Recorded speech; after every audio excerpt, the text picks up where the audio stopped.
On est présentement à Chambly. Plus précisément au pied du phare de Chambly, pour vous raconter aujourd'hui l'histoire derrière la création de notre nouvelle étiquette, notre nouvelle bière, l'Infiltré IPA. Ce qui est important de savoir, c'est que le premier phare de Chambly, en 1665, était en bois. Puis le but du premier phare de Chambly était de mettre fin à la guerre franco-iroquoise, telle qu'on peut lire dans tous les documents historiques.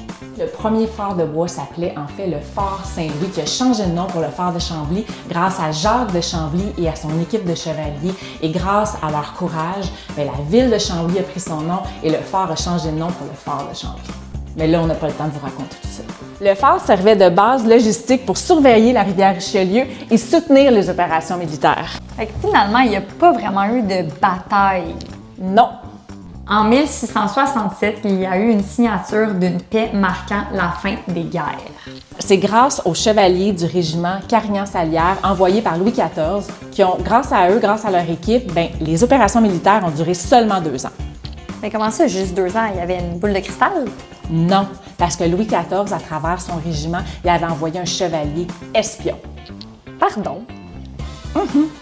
Le rôle du chevalier était d'aller infiltrer l'ennemi, ramener des renseignements importants, et c'est pour ça que la paix a été signée très rapidement en 2 ans. Est-ce que ce chevalier-là il a été récompensé? Ben oui. En fait, Louis XIV lui a donné un anneau en or en signe de loyauté pour sa reconnaissance et ses loyaux services. Et il paraît que l'anneau en or est encore caché, enfoui à l'entour du phare de Chambly à ce jour, en attendant d'être découverte par un aventurier moderne.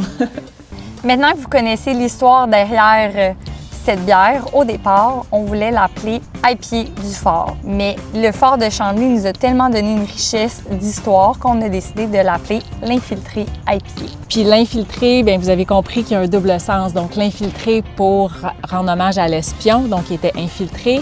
Et puis, comme toutes les bières du portefeuille d'Unibrou qui sont refermentées, ce sont des bières qui sont non filtrées. Fait que c'est un jeu de mots en l'appelant l'Infiltré IPA. Donc voilà, vous connaissez tout maintenant de l'histoire derrière l'étiquette. Santé!